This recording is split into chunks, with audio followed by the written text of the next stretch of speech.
दोस्तों नेटफ्लिक्स पर नार्कोस नाम के फेमस वेब सीरीज की कहानी उस आदमी के बारे में है जिसने क्राइम वर्ल्ड में इस तरह ऊंचाई हासिल की कि दुनिया के 10 सबसे अमीर लोगों की लिस्ट में शामिल हो गया। वो आदमी जिसे मारने के लिए कई सुपारी दी गई लेकिन सारे ट्राई फेल होते गए। उस आदमी जिसका नाम पर हिस्ट्री में काफी खून खराबा लिखा गया है। आज हम उसी आदमी यानी इतिहास के सबसे बड़े, सबसे अमीर अपराधी, सबसे सफल ड्रग माफिया और नार्कोस का मेन कैरेक्टर पाब्लो एस्कोबार की कहानी बताएंगे। तो जानने के लिए बने रहे हमारे साथ और सब्सक्राइब करना ना भूलें। दोस्तों अगर आप नहीं जानते पाब्लो एस्कोबार कौन था तो आपको बता देते हैं कि करीब 2 डेकेड यानी 20 साल पहले वर्ल्ड में ड्रग माफिया का लॉर्ड पाब्लो एस्कोबार के नाम चलता था। वो वर्ल्ड का सबसे अमीर और खतरनाक ड्रग माफिया था जिसे बाद में इनकाउंटर में मार दिया गया। वो दुनिया में ऐसा कोकीन स्मगलर था जो चालाकी के सारे रिकॉर्ड तोड़ दुनिया का 7वां सबसे अमीर आदमी बन गया था। उसने ऐसा टेक्निक से सरकार को धोखा दिया कि मौत के इतने साल बाद भी उसके चालाकी की कहानी सुनाई जाती है। इतना अमीर कि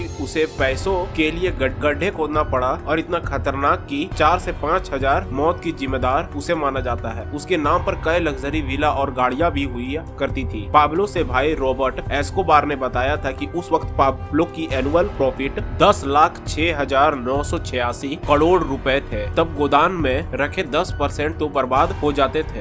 रॉबर्ट की मानना था वो हर महीने लाखों रुपए बस नोट की गड्डियां बांधने के लिए खर्च कर देता था। 1198 में उसने कोलंबिया की पॉलिटिक्स में घुसने की कोशिश की जिसके लिए उसे देश के 10 बिलियन की नेशनल डेट को चुकाने की पेशकश भी रखी। साल 1976 में 26 साल की एज में पाब्लो ने 15 साल की मारिया विक्टोरिया से शादी कर ली। उनके 2 बच्चों जॉन और मौनीला था। पाब्लो ने 5000 एकड़ में एक अपना अलग स्टेट इस्टेब्लिश किया था। जो पाब्लो में बहुत पैसे कमाया तो उसने पर्सनल चिड़ियाघर बनाने की कोशिश करी जिसके लिए उसने इंटरनेशनल कई जानवरों को बुलवाया था। पाब्लो की सारी जमीन और घर सरकार के कब्जे में चला गया और इसी एक्सटेंशन था डोमिनो नाम का एक कानून की मदद से कम सैलरी वाले फैमिली को दे दिया गया। ड्रग माफिया पाब्लो एस्कोबार के बारे में कहा जाता है कि जब एक बार उसकी बेटी बीमार पड़ गई थी तो उसे रात भर गर्म रखने के लिए और ठंड से बचाने के लिए एस्कोबार ने लगभग 13 करोड़ रुपए जलाए थे और उस समय उसकी एक दिन की कमाई 400 करोड़ रुपए थी। पाब्लो अमेरिकन और मैक्सिकन सरकार का